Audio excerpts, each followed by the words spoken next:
Of कर लीजिए, और यदि ऑन भी कर रखा है तो एक चेयर पे बैठ के प्रॉपरली आप क्लास लेंगे तो ज्यादा सही रहेगा। डन। आ जाइए, देखते हैं, बात करते हैं सिविल प्रोसीजर कोड की। पता है कि न्यू लॉज इंट्रोड्यूस हुए हैं, लेकिन सबसे अच्छी बात ये रही है कि सीपीसी चेंज नहीं हुआ, क्योंकि सीपीसी चेंज हो जाता है तो काफी कहाँ से कहाँ कोर्ट की चीजें या जजेस या क्या बोलते हैं एडवोकेट्स कितने परेशान हो जाते हैं, सब लोग जानते हैं।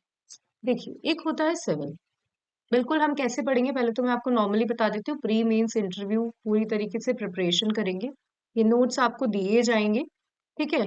बीच बीच में मैं आपको बीच में क्वेश्चन बताती जाऊंगी कि ये क्वेश्चन आपके एमसीक्यू में मतलब प्री में आ सकता है, ये क्वेश्चन आपके मेंस में आ सकता है, और यही इसमें से क्वेश्चन आपसे किस में पूछा जाता है, इंटरव्यू में पूछा जाता है। अभी लास्ट क्लास में आपने रश मैम की क्लास ली होगी तो उन्होंने भी बताया होगा, क्योंकि 666 बच्चों के इंटरव्यू थे अभी आरजेएस में। मोस्टली बच्चों से पूछा गया कि ये सिंपल से ये क्वेश्चन पूछा गया कि आपको क्या सब्जेक्ट पसंद है, आपको क्या सब्जेक्ट पसंद है। तो बहुत सारे स्टूडेंट्स ने ये कहा कि हमें एविडेंस एक्ट पसंद है। इंटरव्यू चले, 10 से 12 दिन इंटरव्यू चले होंगे, आप लोगों को पता भी होगा। मतलब मैं आरजेएस के बारे में बता रही हूँ, बाकी जो रजिस्ट्री का मुझे अभी आइडिया नहीं है कि इंटरव्यू का क्या रहता। कि आरजेएस में इंटरव्यू चले 666 बच्चों के, कितने दिन, 10 से 12 दिन इंटरव्यू चले। और उन 10 से 12 दिन में 4 दिन तो ये चल गई चीजें कि भाई आपको कौन सा सब्जेक्ट फेवरेट है, तो मोस्टली लोग क्रिमिनल बता रहे हैं, मोस्टली लोग बोल रहे हैं एविडेंस। तो उन लोगों के मन में डाउट ये रह गया कि सब लोग क्रिमिनल क्यों पूछ रहे हैं, सब लोग एविडेंस क्यों बता रहे हैं, ठीक है। तो जो स्टार्ट हुआ, उनका जो क्राइटेरिया स्टार्ट हुआ 17 से 26 तारीख तक का, ठीक है, 17 से 25 तारीख तक जब भी इंटरव्यू रन करे, उन लोगों ने मोस्टली कॉन्स्टिट्यूशन पूछा और सिविल प्रोसीजर कोड पूछा। उन्होंने ये ऑप्शन देना बंद कर दिया कि आपको कौन सा सब्जेक्ट पसंद है, क्योंकि मोस्टली 666 में से जो बच्चे आए 4 से 5 दिन, लाइक 180 या 200 बच्चे होंगे, उनसे उन्होंने मोस्टली यही बोला कि हमें एविडेंस पसंद है, या हमें एविडेंस पसंद है, या हमें लाइक क्रिमिनल चीजें ज्यादा पसंद है। तो आप लोगों को मैं बता देती हूँ कि इंटरव्यू प्रोस्पेक्टस से आपको मोस्टली सिविल प्रोसीजर कोड और सीपीसी ये मोस्टली पूछे जाते हैं आपसे। डन। और बात करते हैं कि कैसा क्या रहेगा। मैं वापस बोल रही हूँ, प्री, मेंस और इंटरव्यू। आपको मैं एक बुक बता दूंगी कि प्री में आपको कौन सी बुक प्रेफर करनी है, मेंस में आपको कौन सी बुक प्रेफर करनी है, और साथ साथ मैं यहाँ पे भी आपको बताती जाऊंगी कि ये क्वेश्चन आपसे इंटरव्यू में, प्री में, मेंस में पूछे जा सकते हैं। आज ये स्टार्ट करते हैं। सिविल प्रोसीजर कोड आप सभी को पता है, लॉ के स्टूडेंट्स रहे होंगे आप। एक होता है सिविल और एक होता है क्रिमिनल। तो दो तरीके के लॉज होते हैं, एक होते हैं हमारे सब्सटेंटिव लॉज और एक होता है हमारे procedural law. Ma'am screen visible नहीं है। आप लोगों को स्क्रीन विजिबल नहीं है, सबको विजिबल नहीं है? No ma'am, it is visible. It's visible. Ma'am ma'am आप मुझे नहीं है। एक बार क्विट करके वापस एक बार रीज्वाइन करिए प्लीज। ठीक है, नहीं विजिबल हो फिर मैं एक बार दोबारा शेयर कर दूंगी। डन, आ जाइए। एक होता है सब्सटैंटिव लॉ और एक होता है प्रोसीजरल लॉ। कोई बताएगा, एक बार हैंड रेज कर दीजिएगा, किसी को पता है कि what is procedural law and what is substantive law? Tina ma'am जी मैम। बताइए, सब्सटैंटिव लॉ क्या होते हैं, ये बताइए। Ma'am it's related to the rights and liability of the parties. ठीक है, आपको मैं बता देती हूँ कि सब्सटेंटिव लॉज, जैसे हम बात करते हैं भारतीय न्याय संहिता की, इंडियन कॉन्ट्रैक्ट एक्ट की, वो चीज क्या करते हैं, वो लॉज ऐसे लॉज होते हैं जो हमारे डेफिनेशंस बताते हैं, राइट्स बताते हैं, लाइबिलिटीज बताते हैं, ठीक है, किसी चीज को डिफाइन करते हैं, तो ये होते हैं सब्सटेंटिव लॉ। जैसे मान लीजिए कि भारतीय न्याय संहिता है, भारतीय न्याय संहिता है जो पहले इंडियन पीनल कोड रहा करता था। ये तो आप जब आईपीसी देखेंगे या भारतीय न्याय संहिता देखेंगे तो उसमें आप देखेंगे डेफिनेशंस बताई गई है। मिसचीफ की डेफिनेशन क्या होती है, चोरी की डेफिनेशन क्या होती है, एक्सप्लेनेशन बताए गए, इलस्ट्रेशंस बताए गए। लेकिन मान लीजिए कि किसी व्यक्ति ने चोरी कर ली है, कैसे कोर्ट में लेकर जाया जाएगा, कौन सा कोर्ट उसके द्वारा ट्राइबल होगा, क्या वह बेलेबल ऑफेंस है, नॉन बेलेबल ऑफेंस है, कॉग्निजेबल ऑफेंस है, नॉन कॉग्निजेबल ऑफेंस है। तो ये कौन से किस कोड में बताया गया है? तो ये बताया गया बीएनएसएस में। आईपीसी जब था तब वो बताया गया था सीआरपीसी में, क्रिमिनल प्रोसीजर कोड। तो BNS is a substantive law और बीएनएसएस क्या है, प्रोसीजरल लॉ। प्रोसीजर में क्या बताए जाते हैं, प्रोसीजर बताए जाते हैं कि जैसे अभी हम सीपीसी की बात करेंगे, पेटिशन कैसे लगेगी, डुप्लीकेट में लगेगी, एफिडेविट में लगेगी, कैसे पार्टीज आएगी, कौन नेसेसरी पार्टी है, कौन आपकी मतलब जो भी नेसेसरी प्रॉपर पार्टी है, कैसे आप एडजर्नमेंट ले सकते हो, किस तरीके से आपके एफिडेविट अलाउ होंगे, तो ये सब चीजें आप प्रोसीजर लॉ में पढ़ते हैं। एक बार हैंड रेज कर दीजिए, आपको समझ में आया कि सब्सटेंटिव लॉ क्या होता है और प्रोसीजरल लॉ क्या होता है। सीपीसी एक तरीके का प्रोसीजरल लॉ है, लेकिन आपको पता होगा कि सीपीसी बहुत वास्ट है। आप कहीं कहीं अभी लोग बहुत कंफ्यूज होते हैं, ठीक है, बहुत कंफ्यूज होते हैं कि मैम इसमें सेक्शंस भी तो दे रखे हैं, सेक्शंस भी तो दे रखे हैं और इसमें ऑर्डर्स भी दे रखे हैं। तो मैम ये क्या है, ये एक तरीके का क्या है, प्रोसीजरल लॉ है, सब्सटेंटिव लॉ है। तो मैं आपको बता देती हूँ, इसका कुछ पार्ट, इसका सीपीसी का कुछ पार्ट क्या है, सब्सटेंटिव है। इसका कुछ पार्ट सब्सटेंटिव है। प्री में आपसे कभी तो इस तरीके के क्वेश्चन नहीं पूछे जाएंगे कि सिविल प्रोसीजर कोड एक प्रोसीजरल कोड है क्या, ठीक है। आपको ऑप्शन भी इसी तरीके से दिया जाएगा कि आप कंफ्यूज ना हो, क्योंकि जब हम पढ़ते हैं तो इसके अंदर सेक्शंस भी मिलेंगे हमको, इसके अंदर रूल्स भी मिलेंगे। तो जो सेक्शंस का पार्ट है उसका कुछ पार्ट सब्सटेंटिव है और ऑर्डर्स जो हम पढ़ेंगे वो प्रोसीजरल पार्ट है। आ जाइए पढ़ते हैं सिविल प्रोसीजर कोड, जो प्री के क्वेश्चन आपसे पूछे जाते हैं वो देखिए। एक्ट नंबर 5 है 1908 का, very very very very important मतलब क्वेश्चन है प्री प्रोस्पेक्टस से पूछा जाता है मोस्टली। आपको लगता होगा कि मैम ये क्या पूछेंगे, लेकिन ये जो छोटे छोटे क्वेश्चंस हैं आपको एक एक मार्क्स दिला सकते हैं और एक एक मार्क्स आपके कम भी कर सकते हैं। एक्ट नंबर 5 है 1908 का, आपको याद रखना है। इसकी एनेक्टमेंट डेट है 21 मार्च 1908। Again and again I am repeating, किसी को पता नहीं हो, एनेक्टमेंट डेट जब होती है जब प्रेसिडेंट, गवर्नर, ये लोग सिग्नेचर कर देते हैं, ये लोग सिग्नेचर कर देते हैं। जैसे भारतीय न्याय संहिता आपको पता होगा 25 दिसंबर 2023, ठीक है, ये एनेक्टमेंट डेट है, लेकिन एनफोर्समेंट डेट क्या है? नैन्सी आप बताइए, एनफोर्समेंट डेट क्या है इसकी, इन सब की? Ma'am, it has been enforced in July, first 23rd of July. July Oh, 2024 है। yeah. तो आप लोगों को सबको समझ में है, एनेक्टमेंट डेट और इन्फोर्समेंट डेट ये दोनों डिफरेंट है। जब भी आप एग्जाम में क्या करें, एग्जाम में आपको क्वेश्चन इस तरीके के क्वेश्चन पूछे जाते हैं, जैसे हमसे आरजेएस में पूछा गया था कि इनडिसेंट रिप्रेजेंटेशन की इन्फोर्समेंट डेट क्या है, लेकिन मोस्टली लोग उस पे इनेक्टमेंट डेट डालकर आ गए थे, उसके क्वेश्चन के आंसर में इनेक्टमेंट डेट। तो आपको क्वेश्चंस पढ़ना है कि पूछा क्या गया है, इनेक्टमेंट डेट पूछी गई है या इन्फोर्समेंट डेट पूछी गई है। तो आपको दूसरा क्वेश्चन जो मैं याद करवा रही हूँ सीपीसी से रिलेटेड, इसकी इनेक्टमेंट डेट 21 मार्च 1908 है। ठीक है, किसी का बर्थडे हो आपके फ्रेंड्स में, फैमिली में, तो ये देख लेना कि 21 मार्च 1908 को ये एनेक्ट हुआ था और इसकी कमेंसमेंट डेट है 1 जनवरी 1909। जब नया मतलब नया वर्ष चालू हुआ 1909 का, तब इसको कमेंस कर दिया गया। मोस्टली आप यही देखेंगे कि जिस टाइम की इनेक्टमेंट डेट होती है वही लिखा रहता है, वही लिखा रहता है। जैसे आप पढ़ेंगे बीएनएस 2023, बीएनएसएस 2023, बीएसए 2023, लेकिन इनकी इन्फोर्समेंट कब है, 2024 में। तो मोस्टली जो इनेक्टमेंट डेट रहती है वही वही आपको क्या दिखेगा, इनके पीछे जो दिखते हैं ना, उनके पीछे जो एक्ट्स दिखते हैं सीपीसी 1908, क्योंकि इनकी इनेक्टमेंट डेट 1908। डन। आ जाइए, it is a procedural law, अभी हाल फिलहाल प्रोसीजरल लॉ ही इसको पढ़ मान के चलते हैं। कितने सेक्शंस है, 158 सेक्शन है, कभी भी कंफ्यूज नहीं होना है। 51 इसके अंदर ऑर्डर है और 158 इसके अंदर सेक्शंस है, ठीक है। आप आज ही याद कर लीजिए, क्योंकि क्या होता है आपके सामने प्री में बहुत आइडेंटिकल, बहुत ज्यादा ऐसे आ जाएगा कि 52 ऑर्डर्स, आपको याद है 51 ऑर्डर है, ऐसा सबके साथ होता है, ऐसा आपके साथ नहीं, सबके साथ होगा। लेकिन आपको कंफ्यूजन हो जाता है, यार मैंने 50 पढ़े थे या 49 पढ़े थे या 51 पढ़े थे। 51 ऑर्डर है, रोमन संख्या में लिखे रहते हैं, ठीक है।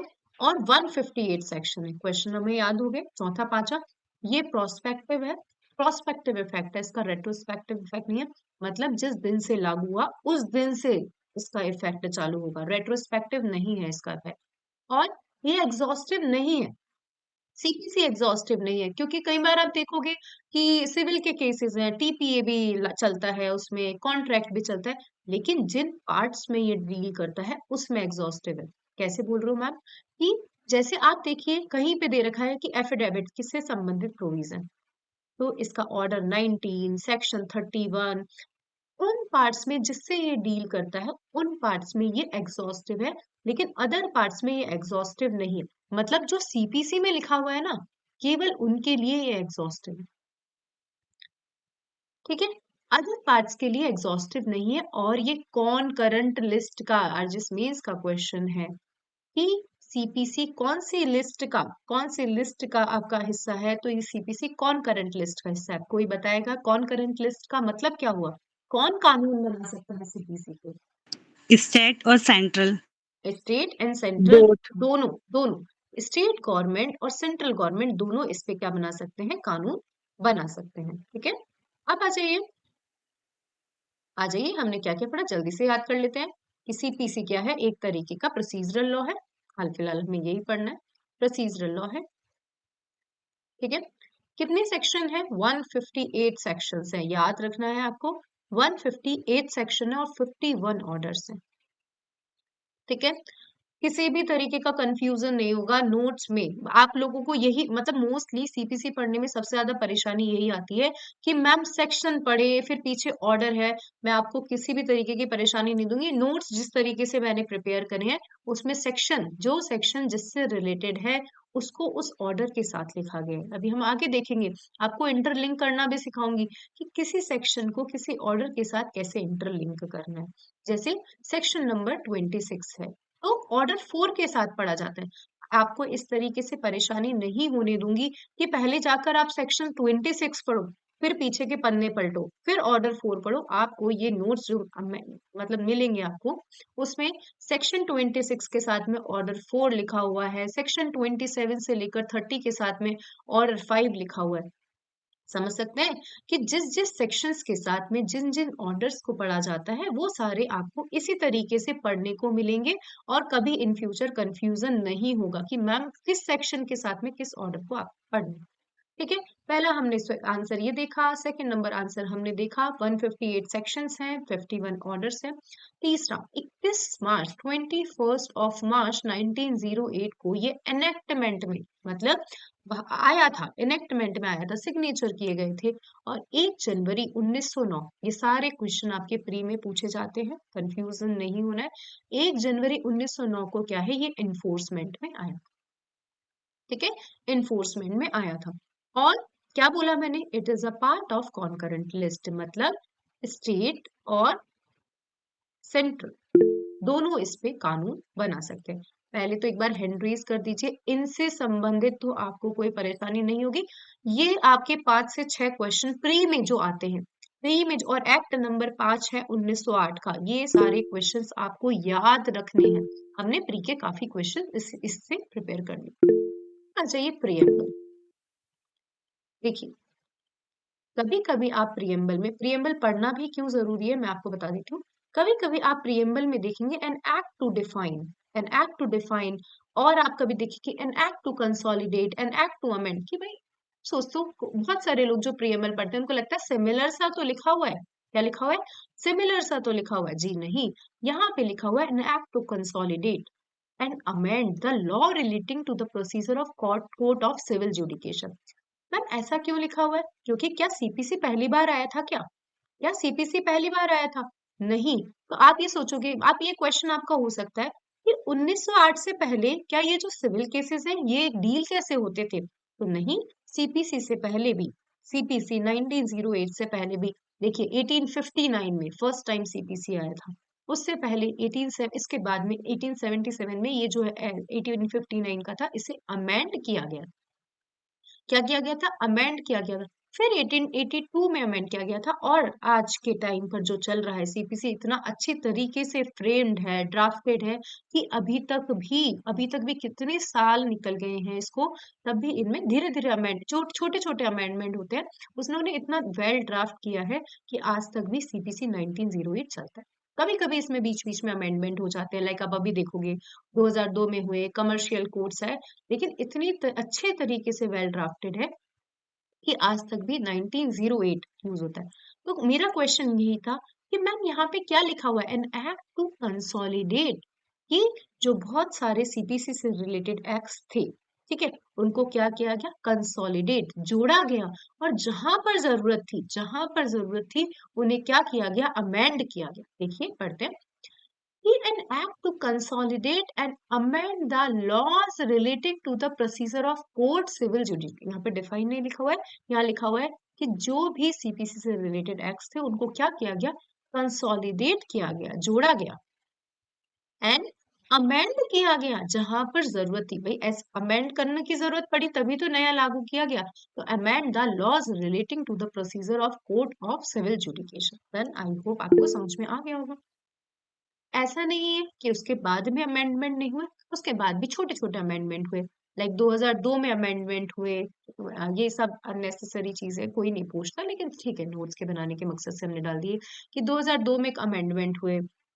और ये सेलम एडवोकेट बार, ये केस लो आपको बहुत ऐसे होता है ना, बाय हार्ट, दिल से याद रखना है, क्योंकि सीपीसी में मोस्टली मोस्टली आपको ये वाला केस, कि ऐसे अभी देखोगे आप कि 3 बार से ज्यादा एडजर्नमेंट नहीं ले सकते, ये लिखा हुआ है आपके एडजर्नमेंट वाले चैप्टर में।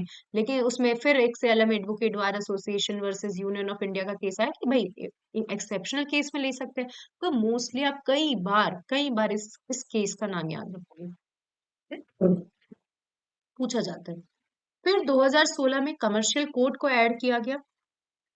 हम जब देखते हैं कि 90 डेज में जो मैक्सिमम टाइम है, 90 जैसे 30 डेज में समन सर्व होकर रिप्लाई करना होता है, लेकिन कमर्शियल मैक्सिमम 90 डेज तक पहुंच जाता है वो। तो कमर्शियल कोर्ट्स आप जब देखोगे तो वहां पे 120 डेज लिखा हुआ है। तो ये 2016 में कमर्शियल कोर्ट्स ऐड हुआ था, ठीक है। और 2019 का आप सभी को पता है सीपीसी संपूर्ण भारत पे अप्लाई है, वो एक हम एक्सेप्शन सेक्शन 1 में देख लेंगे। जम्मू कश्मीर पे भी JNK रीऑर्गेनाइजेशन एक्ट 2019 से ये अप्लाई हो चुका है। तो भारत ना जम्मू कश्मीर पे कोई अलग लॉ अप्लाई होता है, सीपीसी ही अप्लाई होता है।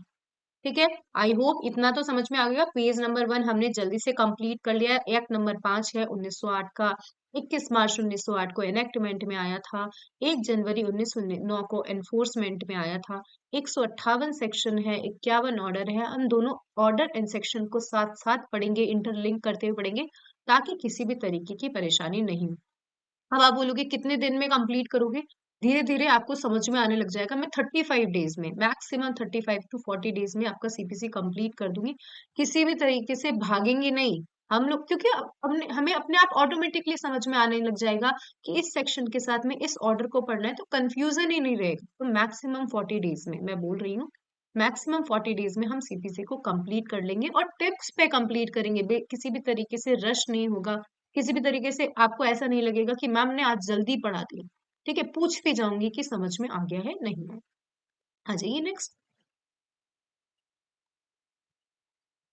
सीपीसी एग्जॉस्टिव है क्या? अभी हम इस क्वेश्चन को नहीं पढ़ेंगे, आगे सेक्शन 5 जब हम पढ़ेंगे तो उसके अंदर हम देख लेंगे।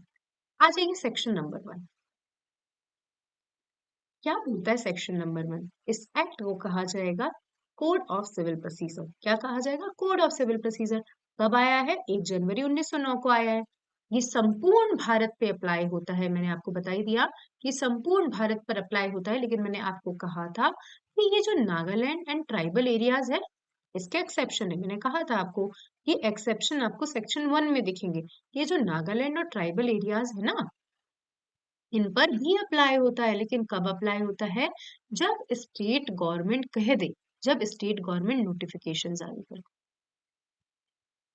तो आपसे पूछा गया कि सीपीसी कहाँ अप्लाई नहीं होता है, तो आप कहोगे कि संपूर्ण भारत पे, कि it shall extend to whole of India except state of Nagaland and tribal areas. लेकिन इसमें भी कहा गया कि जो स्टेट गवर्नमेंट है वो नोटिफिकेशन से इन सारे प्रोविजंस को क्या कर सकती है, लागू कर सकती है, किसी भी तरीके से जो भी उनको लगे, लाइक सप्लीमेंटल, मतलब जो भी इनको चेंज लगे उनके द्वारा कॉन्सिक्वेंशियल अमेंडमेंट लाकर क्या कर सकती है, सीपीसी को अप्लाई कर सकती है। ये अपना सेक्शन नंबर 1। ट्राइबल एरियाज आप डेफिनेशन पढ़ लेना कि जब ये जो 21 जनवरी 1972 को कॉन्स्टिट्यूशन में लिख दिए गए हैं कि ये ट्राइबल एरियाज हैं।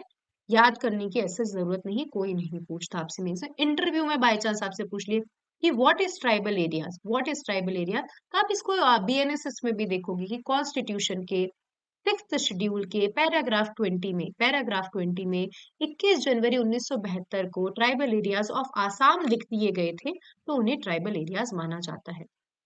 अब यहाँ पे बात आती है कि ये जो अमनदीवी आइलैंड्स है, गोदावरीज हैं, विशाखापट्टनम है और लक्षद्वीप है, क्योंकि ये थोड़े से यूटीज दिख रहे हैं आपको, तो यहाँ के इनके स्पेशल लॉज होंगे। तो सीपीसी भी तो अप्लाई होगा, सीपीसी अप्लाई तो होगा, लेकिन जो इनके लोकल लॉज हैं उनको कंसीडर करके अप्लाई होगा, कंसीडर करके अप्लाई होगा। मैं वापस बोल देती हूँ, सेक्शन 1 हमने अभी कंप्लीट कर लिया। सीपीसी को कोड ऑफ सिविल प्रोसीजर कहा जाता है। क्या कहा जाता है? CPC, code of civil procedure.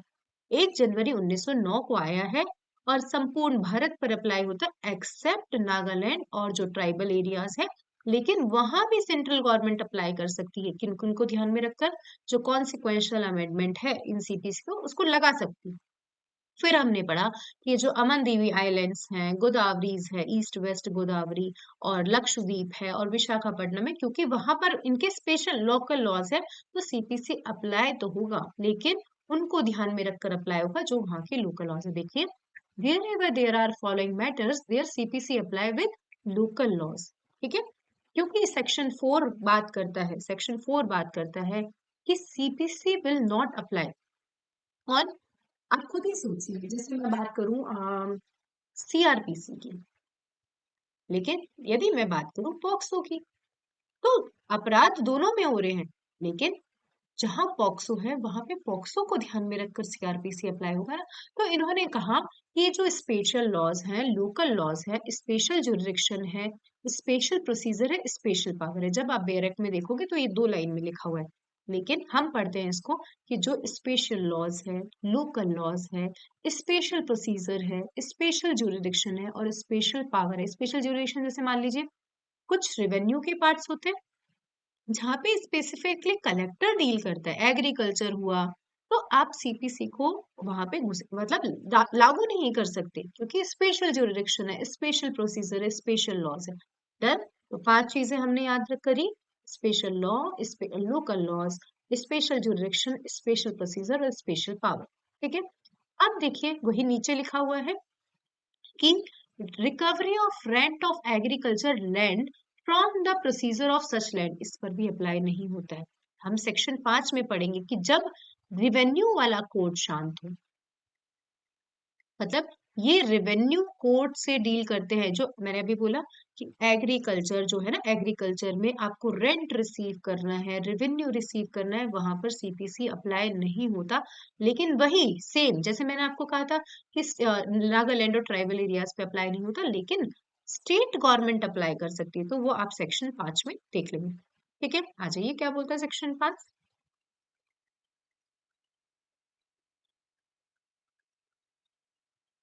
देखिए, अभी मैंने आपको कहा कि जहाँ रेवेन्यू कोड्स, जहाँ पे रेवेन्यू से रिलेटेड चीजें, एग्रीकल्चर से रिलेटेड चीजें, वहां पर कौन से कोड्स अप्लाई हुए? Revenue codes. लेकिन जहां पर शांत है, जहां पर रेवेन्यू कोड्स, रेवेन्यू एक्ट शांत है, वहां पर सीपीसी अप्लाई हो सकता है। तो ये लिखा है application of the code to revenue codes when local revenue and rent acts are silent on particular matter of procedure, provision of CPC would apply।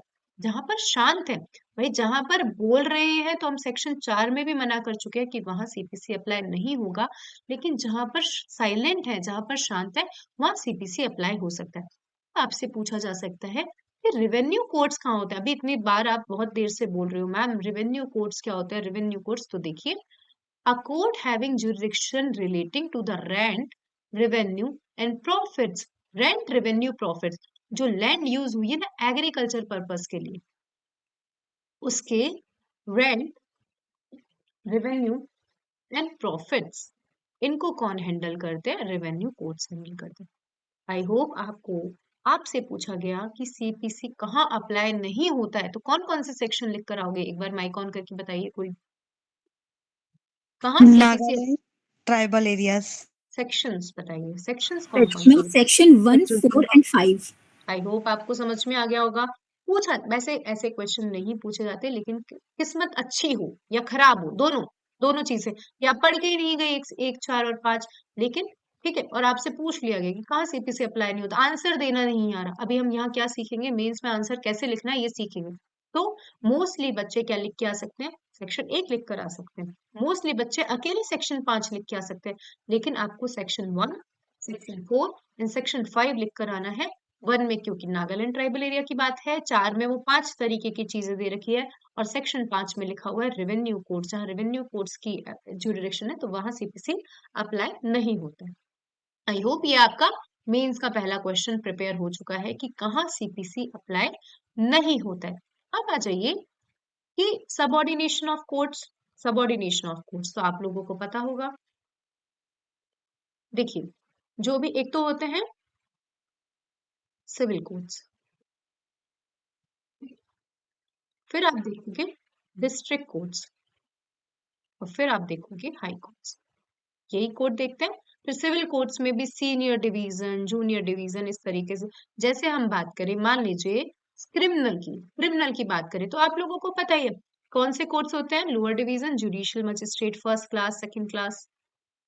फिर इससे ऊपर कौन से कोर्ट्स दिखेंगे आपको, कोर्ट ऑफ सेशंस। इससे ऊपर आपको कौन से कोर्ट्स दिखेंगे, हाई कोर्ट। यही चलता है ना, यही चलती है hierarchy. Ma'am, executive magistrate is also there, na?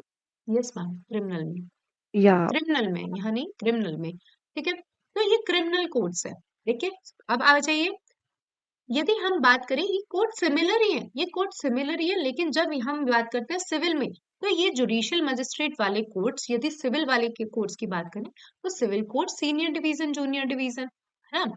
Court of session किसकी बात करेंगे, डिस्ट्रिक्ट कोर्ट। कभी आप पढ़ते हैं, यदि मतलब मैं इसलिए भी बता रही हूँ कि बहुत सारे बच्चे हैं जिनको नहीं पता रहता है, मैं मानती हूँ कि आप सभी को पता है, लेकिन हम बिल्कुल बेस से स्टार्ट कर रहे हैं, इसलिए मैं बता रही हूँ कि कोर्ट ऑफ सेशन जो यहाँ पे क्रिमिनल में दिखेगा, तो यहाँ पे आपको ये दिखेगा डिस्ट्रिक्ट कोर्ट, और हाई कोर्ट तो आप लोगों को पता ही है।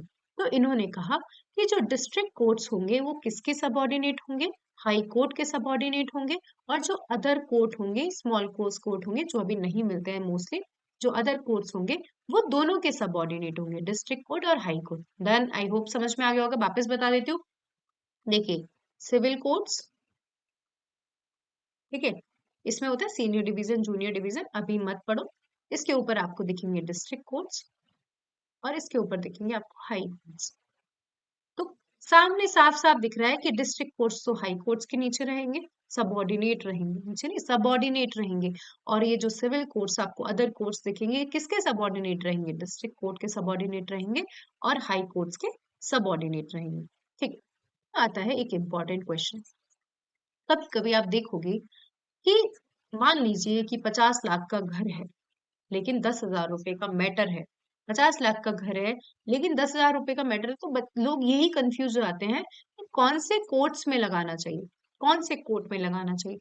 आगे सब पढ़ेंगे, सेक्शन 15 से लेकर 25 में लिखा हुआ है कि कौन से कोर्ट का जुरिडिक्शन रहेगा। लेकिन जस्ट हमें यही समझ में नहीं आता कि हमें इसे सब्जेक्ट मैटर के अकॉर्डिंग देखना चाहिए, या हमें टेरिटोरियल। देखिए, मान लीजिए कि 50 लाख का घर है, तो घर क्या है, सब्जेक्ट। टेरिटोरियल क्या है कि वो जयपुर में है। पेक्यूनरी क्या है, 50 लाख रुपए। और ओरिजिनल और अपीलिएट कोड, ठीक है, ये मैटर ऑफ मतलब नेक्स्ट पॉइंट है। अभी हमें यही समझ में नहीं आ रहा कि हम घर को देखकर लगाएं, ठीक है, सब्जेक्ट हमारा घर है। फिर या मान लीजिए कि डिवोर्स का केस है, तो हम ये डिवोर्स के केस को देखकर लगाएं, या ये जयपुर में है तो टेरिटोरियल जुरिडिक्शन के अकॉर्डिंग लगाएं, या 50 लाख रुपए पेक्यूनरी जुरिडिक्शन को देखकर लगाएं, या ओरिजिनल एंड अपीलिएट कोड इसको देखकर लगाएं। तो अभी हमारा ये क्वेश्चन ये नहीं है, अभी हमारा क्वेश्चन है कि जुरिडिक्शन होते कितने तरीके के हैं, कितने तरीके की जुरिडिक्शन होते हैं। तो आप जनरली यही देखोगे, ये 4 जुरिडिक्शन देखोगे।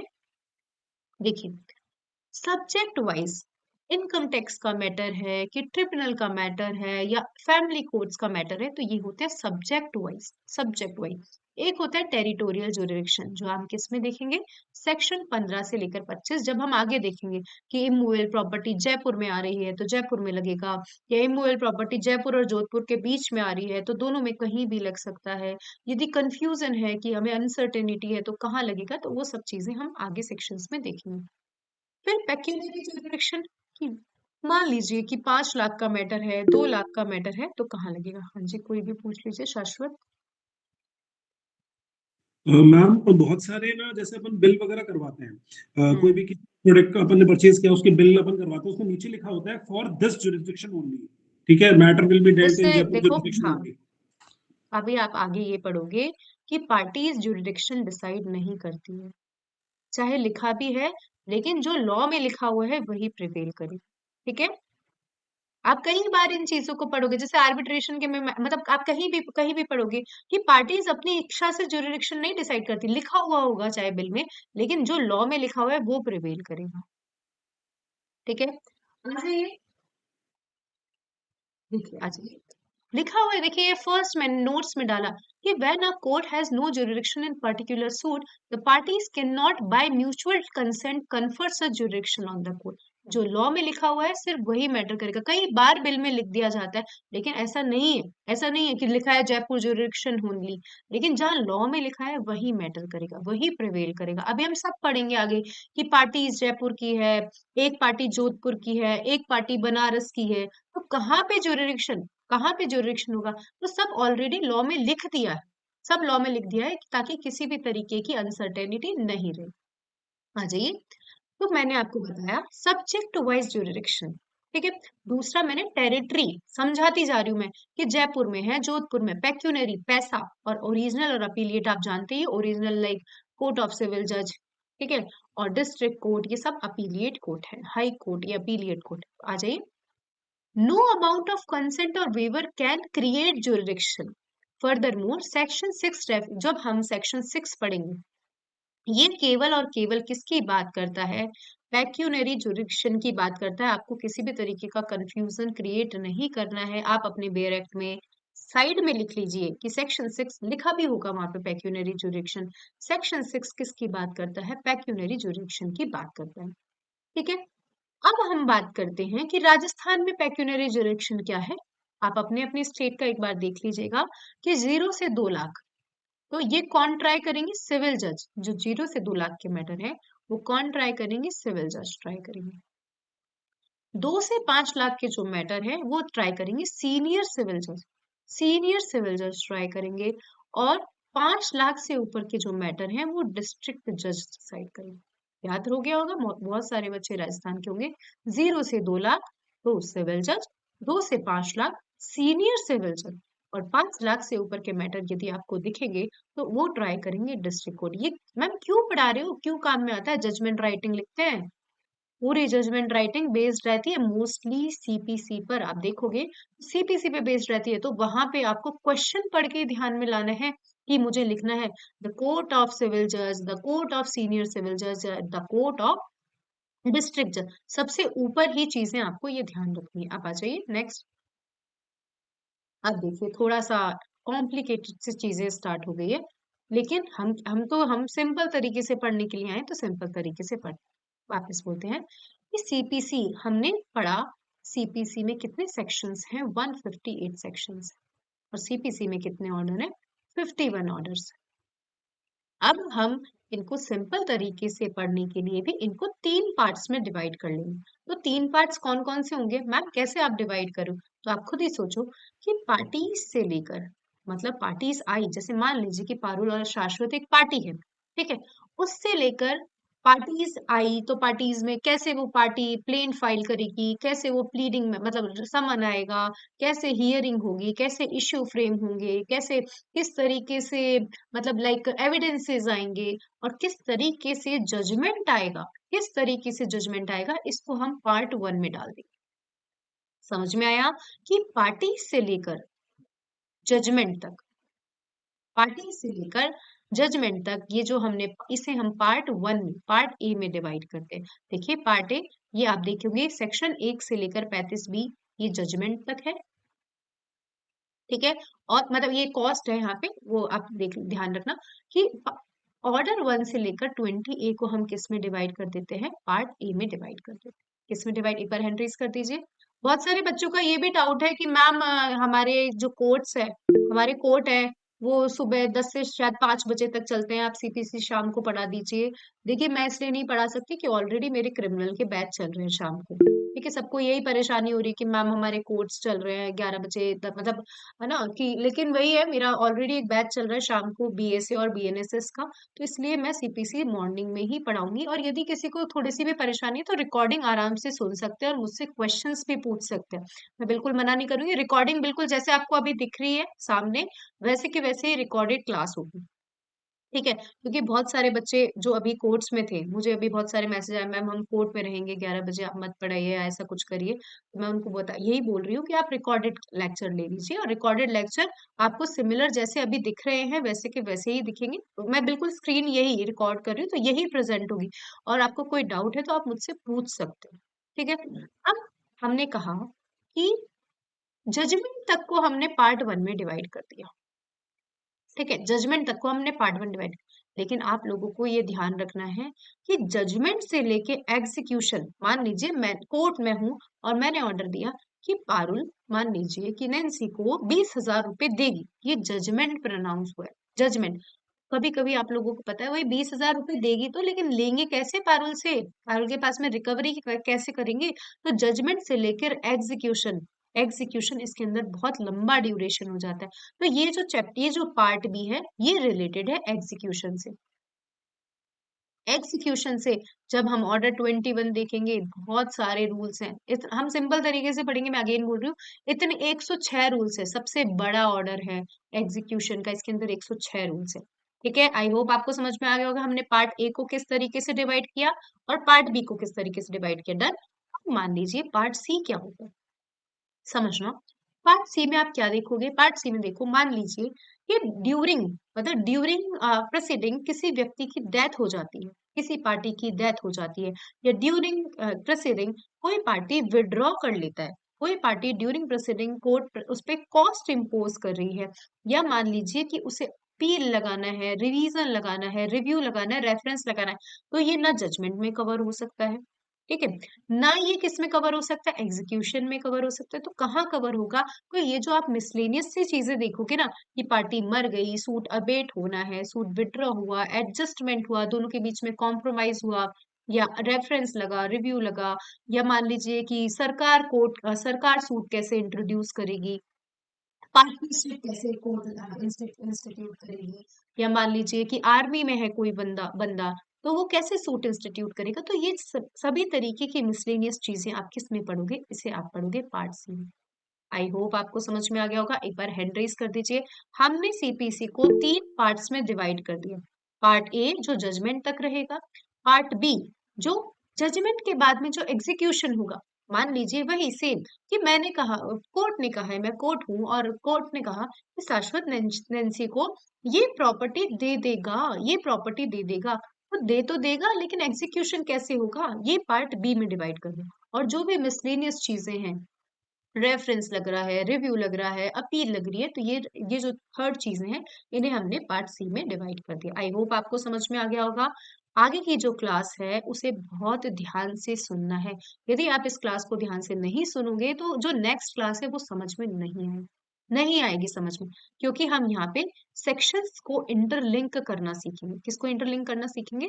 सेक्शंस को इंटरलिंक करना सीखेंगे। ठीक है, बहुत ध्यान से सुनना है।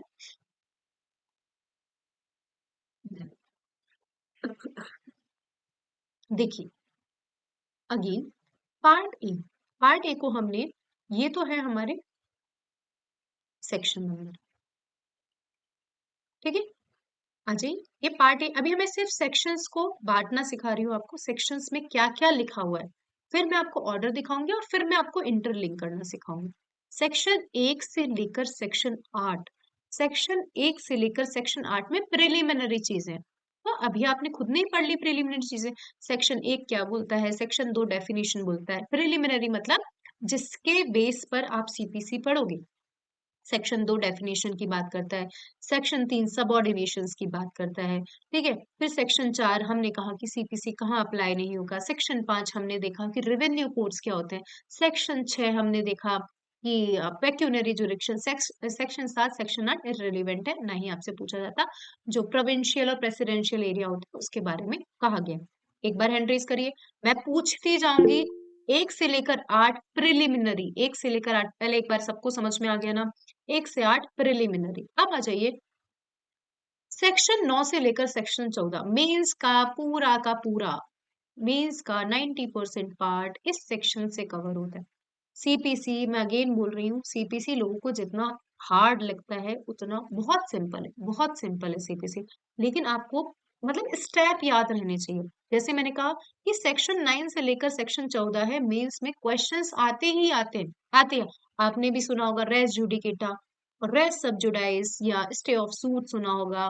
फिर आपने सुना होगा कि फॉरेन कोर्ट्स के जो जजमेंट है कब अप्लाई होते हैं, कब मतलब उन पर रेस जुडिक। तो ये जो मोस्ट सेक्शन है, ये सेक्शन 9 से लेकर सेक्शन 14 जो बात करता है, किससे रिलेटेड बात करता है, रेस जुडिकेटा एंड रेस सब्जुडाइज। फिर सूट कहाँ लगेगा, 15 से 25, ये जो सेक्शन 15 से लेकर 25 है, सूट कहाँ लगेगा समझना। खुद सोचो कि मान लीजिए आप कोर्ट के बाहर खड़े हो, तो आप यही तो सोचोगे कि मैं सूट कहाँ लगाऊं, इतने सारे कोर्ट दिख रहे हैं। तो सबसे पहले जो ये सेक्शन 15 से लेकर 25 बात करता है, ये किससे रिलेटेड बात करता है, प्लेस ऑफ स्विंग से रिलेटेड बात करता है। किससे रिलेटेड बात करता है, प्लेस ऑफ स्विंग से रिलेटेड बात करता है। अब आप घुस चुके हो कोर्ट के अंदर, तो आप क्या करोगे, सूट को इंस्टीट्यूट ही तो करोगे। तो सेक्शन 26 किससे रिलेटेड बात करता है, इंस्टीट्यूशन ऑफ सूट से रिलेटेड बात करता है। ठीक है, अब सूट इंस्टीट्यूट हो गया, प्लेंट लग चुका है, प्लेंट बोलते हैं जो सूट लगाते हैं ना, तो उसे प्लेंट बोलते हैं। प्लेंट कोर्ट ने एडमिट कर लिया है, कोर्ट आगे क्या करेगा, कोई बताएगा कोर्ट आगे क्या करेगा, कोई भी बता दीजिए, शाश्वत यदि क्लास में। Provide नहीं, provide summons and मतलब warrants. सब Yeah. प्रोसीजर चल रहा है, हमें रटना कुछ भी नहीं है, सब प्रोसीजर। कोर्ट में आपने प्लेंट लगा दिया तो कोर्ट प्लेंट को की पूजा थोड़ी करेगा, समन सर्व करेगा, To the डिस्कवरीज defendant. होगी। ठीक है, डिस्कवरीज होगी, फिर जो भी प्रोसीडिंग्स हैं उसके बाद में वो जजमेंट प्रोनाउंस कर देगा। यहाँ सेक्शन में बहुत कम लिखा हुआ है, ठीक है, सेक्शन में बहुत कम है, ऑर्डर्स में डिटेल में। क्योंकि क्यों आए ऑर्डर्स, क्योंकि उनको लगा कि यार सेक्शन में तो इतनी इतनी सी चीजें लिख रखी है, तो ऑर्डर्स आए। तो अभी आपको सिर्फ ये याद रखना है कि सेक्शन 27 से लेकर 32 तक बात की गई है समन एंड डिस्कवरीज की। सेक्शन 33 में बात की गई है जजमेंट, और जजमेंट के बाद प्रोनाउंस होती है डिक्री। फिर मान लीजिए इंटरेस्ट से रिलेटेड और कॉस्ट, ये मिसलेनियस चीज है। एक बार हम याद करते हैं, फिर मैं आपसे हैंड रेज करवा दूंगी। देखिए, सबसे पहले सेक्शन 1 से लेकर सेक्शन 8 हमने क्या पढ़ा, प्रिलिमिनरी। सेक्शन 9 से लेकर सेक्शन 14 हमने क्या पढ़ा, ये जो additionally res judicata, res sub judice, stay of suit, ये सब चीजें हम पढ़ेंगे सेक्शन 9 से लेकर सेक्शन 14 में। सेक्शन 15 से लेकर सेक्शन 25 में हम पढ़ेंगे कि हम कोर्ट के बाहर खड़े हैं तो सूट कहाँ इंस्टीट्यूट करें, प्लेस ऑफ स्विंग। अब कोर्ट तो मिल गया, लेकिन सूट इंस्टीट्यूट कैसे करें, सेक्शन 26 इंस्टीट्यूशन ऑफ सूट। फिर सूट इंस्टीट्यूट हो गया तो समन जाएगी, डिस्कवरी जाएगी, इंस्पेक्शन होगा। तो सेक्शन 27 से लेकर 32 क्या है, समन, डिस्कवरीज एंड इंस्पेक्शन। फिर सेक्शन 33 में 33 जजमेंट। सेक्शन 34 35 ये है मिसलेनियस इंटरेस्ट एंड कॉस्ट। एक बार हैंड रेज कर दीजिए, ये सेक्शन नंबर आपको याद हो गए हों, सबको जितने भी 20 बच्चे हैं क्लास में सबको याद हो जाने चाहिए कि सेक्शन 1 से लेकर सेक्शन 35 को हम किस तरीके से सेग्रीगेट करेंगे। डन, आ जाइए नेक्स्ट पार्ट बी मैंने आपको बता दिया है, पार्ट बी एग्जीक्यूशन से रिलेटेड है, केवल और केवल ऑर्डर 21 जो किससे रिलेटेड है, पार्ट बी से रिलेटेड है।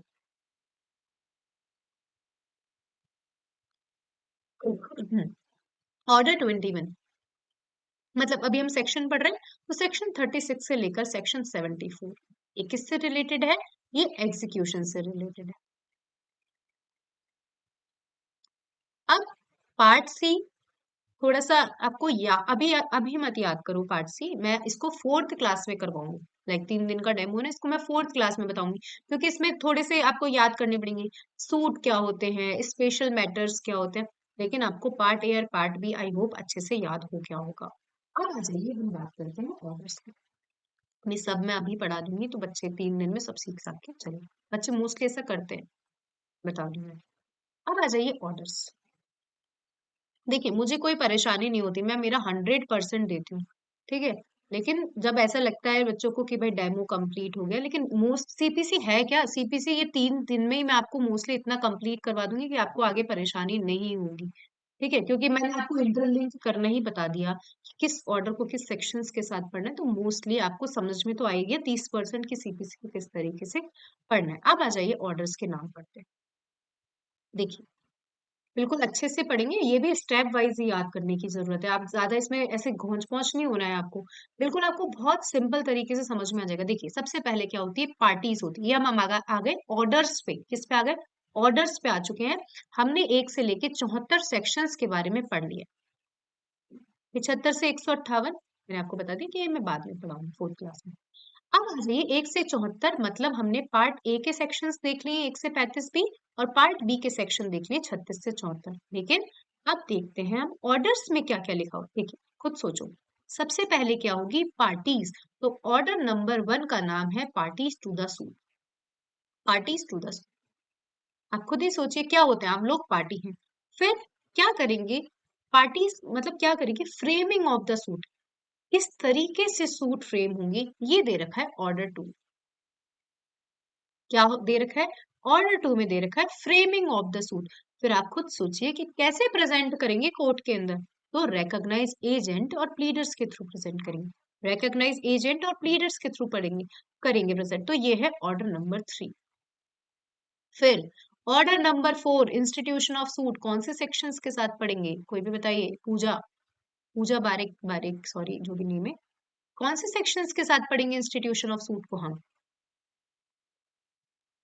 नहीं बताइए तो कोई 26. सेक्शन 26 के साथ पढ़ेंगे। एक बार हैंड रेज कर दीजिए, समझ में तो आया ना? आगे Yes, इंटरलिंक करना सीख जाएंगे हम। लेकिन ऑर्डर 26, ये जो ऑर्डर 4 है वो है इंस्टीट्यूशन ऑफ सूट। अब अगर सूट इंस्टीट्यूट कर दिया है तो ऑर्डर नंबर 5 है issue and service of summon. Issue and service of summon done. I hope समझ में आ गया होगा। फिर ये 6 से लेकर 8 तक की जो चीजें हैं, ये मिसलेनियस चीजें बताई हैं इन्होंने कि प्लीडिंग्स जनरली, कि कैसे प्लीडिंग, प्लीडिंग क्या होती है? प्लेंट और रिटन स्टेटमेंट। मैं बता देती हूँ किसी को नहीं भी पता हो। पार्टीज होती है 2 सिविल में। एक होता है प्लेंटिफ, प्लेंटिफ जो केस लेकर आ रहा है। प्लेंटिफ क्या प्रस्तुत करता है? प्लेंट प्रस्तुत करता है। एक होता है डिफेंडेंट जो विपक्ष में खड़ा है, प्रतिपक्ष में खड़ा है। तो ये क्या फाइल करता है? Written statement. कि किसी ने प्लेंट फाइल करा तो ये क्या फाइल करता है? रिटन स्टेटमेंट फाइल करता है। ठीक है। प्लीडिंग्स जनरली, ऑर्डर नंबर 6 हम बात करेंगे प्लीडिंग्स जनरली। ऑर्डर नंबर 7 है प्लेंट। भाई प्लेंट कैसे फाइल होगा ये तो कोई बताएगा। और ऑर्डर नंबर 8 है written statement, set off and counter claim. तो आ जाइए पहले 1 से 8 ऑर्डर याद कर लेते हैं। देखिए, ऑर्डर नंबर 1, आई होप आप सभी को याद होगा, parties to the suit. Last में मैं एक बार याद करवा दूंगी फिर भी। Parties to the suit. Order number 2 framing of suit. Order number 3 present किसके थ्रू करोगे? तो प्रेजेंट करोगे recognise agent. Order number 4 present तो करोगे लेकिन कहाँ? Institution of suit, suit institute कर दोगे। ऑर्डर नंबर 5 कोर्ट क्या लगा देगी इंस्टीट्यूशन ऑफ सूट के बाद में? समन जारी कर देगी। Order number 5 summon. Order number 6, 7, 8 ये बात करता है मिसलेनियस के बारे में। तो ऑर्डर नंबर 6, 7, 8 प्लीडिंग्स। प्लीडिंग्स में पहली प्लीडिंग क्या होती है? प्लेंट। और फिर क्या होता है? Written statement. सबको समझ में आ गया 1 से लेकर 8? अब आ जाइए, ये सब चीजें जारी हो गई, प्लेंट भी चला गया, रिटन स्टेटमेंट में चला गया। अब क्या होगा? बाकी आके पार्टियां खड़ी होगी, कोर्ट में खड़ी होगी। ऑर्डर नंबर 9 बहुत इंपॉर्टेंट है, 10-20 स्टार लगाओ तो भी कम है। Order number 9 appearance and non appearance के कॉन्सिक्वेंसेस। पूजा कोई बता रहा है, कोई कुछ पूछ रहा है? Order number 9 appearance of parties and consequences of non-appearance। क्या होगा? समन जारी हो गया तो आएगा तो सही ना कोई। Order number 9 appearance and consequences of non-appearance। Order number 10 examination। अब आके कोर्ट क्या करेगा? देखेगा तो नहीं उन लोगों को, उनका एग्जामिनेशन करेगा। Order number 10 examination of parties। अब यहाँ पे चलेगी मिसलेनियस चीजें कि डिस्कवरी होगी कोर्ट, मतलब ऐसे मान लीजिए मैं जैसे डिस्कवरी हुई, यहाँ पे मैं बोल रही हूँ कि मेरा नाम पारुल जैन है, और मान लीजिए कि सामने तनु है, तनु मैम है, और तनु मैम बोल रही है कि तुम्हारा नाम पारुल जैन है। तो अब एडमिट कर लिया ना, तो अब इन एडमिशंस को इश्यूज का पार्ट नहीं बनाया जाएगा। एडमिशन कोर्ट ये चीजें भी तो देखेगी कि दोनों पार्टी किस पॉइंट पे एडमिट कर रही है चीजों को, तो क्या बाद में लड़ाई होनी है क्या उनपे? क्या बाद में आर्ग्यूमेंट होने क्या? नहीं। तो कोर्ट एडमिशन के टाइम पे ही चीजों को खत्म कर देगी, इन चीजों को, कि मेरा नाम पारुल जैन है और सामने वाला भी बोल रहा है कि तुम्हारा नाम पारुल जैन है, तो हमें इसको इश्यू फ्रेम करना ही नहीं है। फिर ऑर्डर नंबर 13 में कुछ डॉक्यूमेंट्स कोर्ट मंगवा सकती है, प्रोड्यूस कर सकती है। ऑर्डर नंबर 14, अब यहाँ से वापस प्रोसीडिंग स्टार्ट हो गई। जैसे ऑर्डर नंबर 10 पे खत्म हो गई थी ना, एग्जामिनेशन हो गया था, फिर क्या हुआ था? अब ऑर्डर नंबर 10 पे एग्जामिनेशन के बाद में या डिस्कवरी इंस्पेक्शन, ये ऑर्डर इन एडमिशन के बाद में, डॉक्यूमेंट्स को देखने के बाद में कोर्ट क्या बनाएगी? कोर्ट बनाएगी इश्यूज, कि भाई किस पॉइंट पे, किन पॉइंट्स पे ये पार्टी किस में है, डिफरेंसेस में है, कॉन्ट्रडिक्शंस में है। आई होप ऑर्डर नंबर 14 से वापस प्रोसीडिंग से स्टार्ट हो गई है। अब ऑर्डर नंबर 14 पे इश्यूज दिख गए, सेटलमेंट ऑफ इश्यूज हो गए, कि हाँ पार्टी इन पॉइंट पे वेरियांस पे है। अब देखिए, अब पार्टी ने देख लिया, कोर्ट ने देख लिया वेरियांस पे, अब कोर्ट को लगता है कि यार किसी पॉइंट पे वेरियांस पे है ही नहीं, फालतू में लड़ रहे हैं आके। तो क्या है order number 15? Disposal of the suit at first hearing.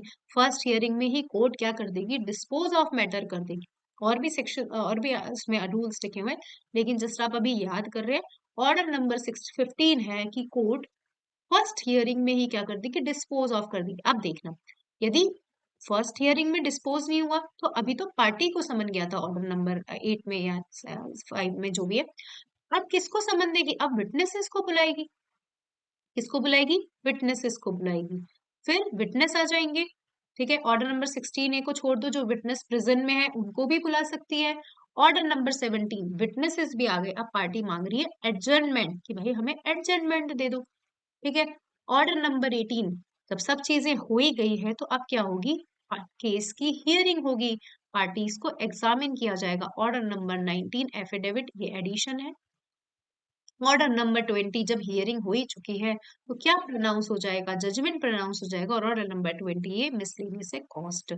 आपको नहीं भी याद होगा तो मैं आपको भी क्विकली 1 मिनट में याद कराती हूँ। आ जाइए दूसरी स्क्रीन पे, सिंपल स्टेज वाइज याद हो जाएगा आपको। देखो यहाँ पे हम लिखेंगे ऑर्डर 1 2 3 4।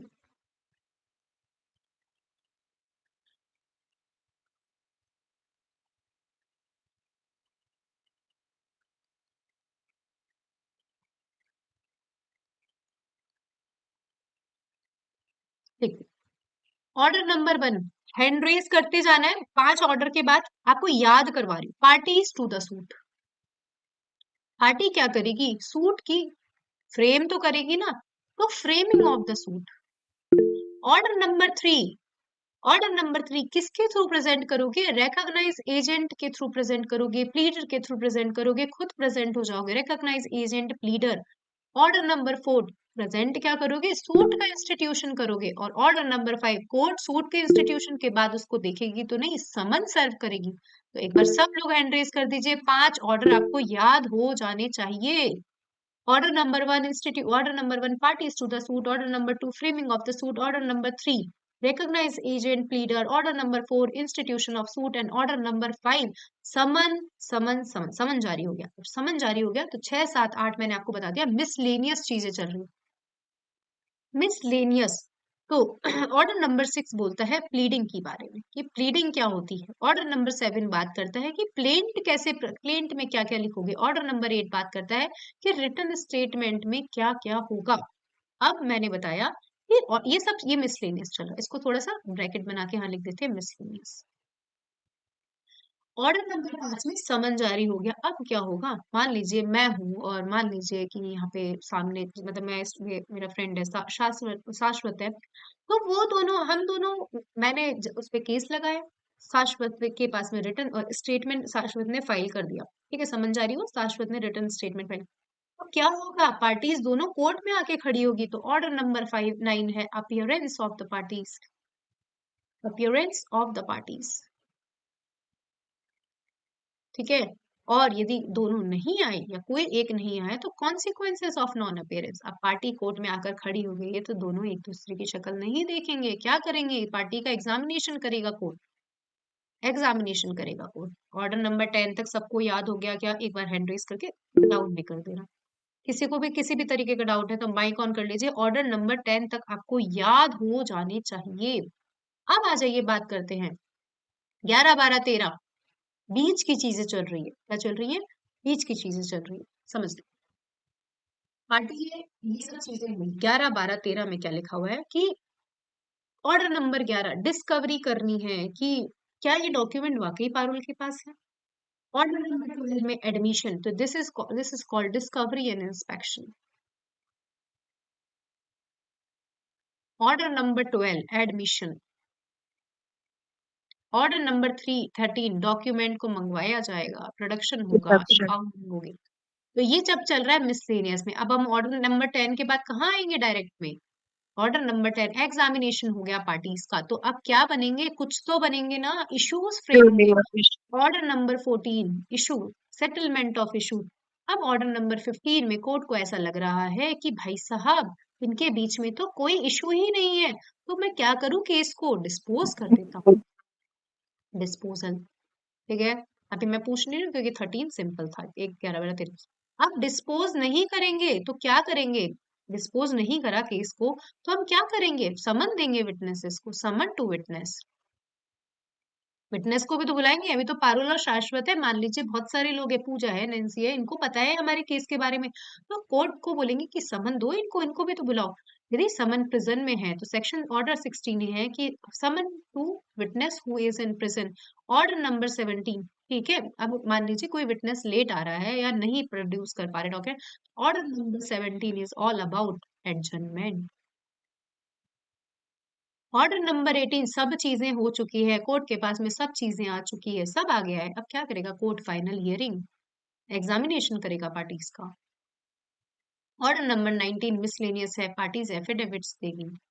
ऑर्डर नंबर 20 जब फाइनल हियरिंग हो चुकी है, जजमेंट रिजर्व रिजर्व हो चुका है, तो ऑर्डर नंबर 20 है जजमेंट एंड डिग्री, भी शायद इसमें आता है जजमेंट एंड डिग्री। और ऑर्डर नंबर 20 कॉस्ट 1 से लेकर 20 तक आपके पास में यदि बेरेक्ट हो, 1 मिनट का टाइम दे रही हूँ, जल्दी से जाके देख के आओ कि 1 से लेकर 20 तक ऑर्डर आपको याद हो चुकेंगे। आगे आगे बेरेक्ट में आगे आगे दिख जाएंगे, ठीक है। 12:03 पर, मतलब जल्दी से देख लो यार। आई होप आपको याद हो ही गए होंगे, नहीं भी देखना तो चलो इट्स ओके, एक बार हैंड रेस कर दीजिए। 1 से लेकर ऑर्डर 20 तक आपको पूरी तरीके से याद हो जाने चाहिए। रात को सो भी ना, मैं बता रही हूँ कैसे याद करते हैं चीजें। आप रात को सो भी जाओ तो याद करो कि मैम ने कौन सा ऑर्डर याद कर, और बाई चांस एक भूल भी जाओ तो उससे फर्क नहीं पड़ता, लेकिन 70% तो मैंने याद करवा दिया है आपको कि ऑर्डर नंबर 1 से लेकर ऑर्डर नंबर 20 तक क्या है, ठीक है। लिंक वगैरह हम कल क्लास में पढ़ लेंगे। Thank you so much. Recordings पे आपको भी Thank you they so much, ma'am. दूंगी। Thank you, thank you ma'am. Ma'am. Thank you ma'am.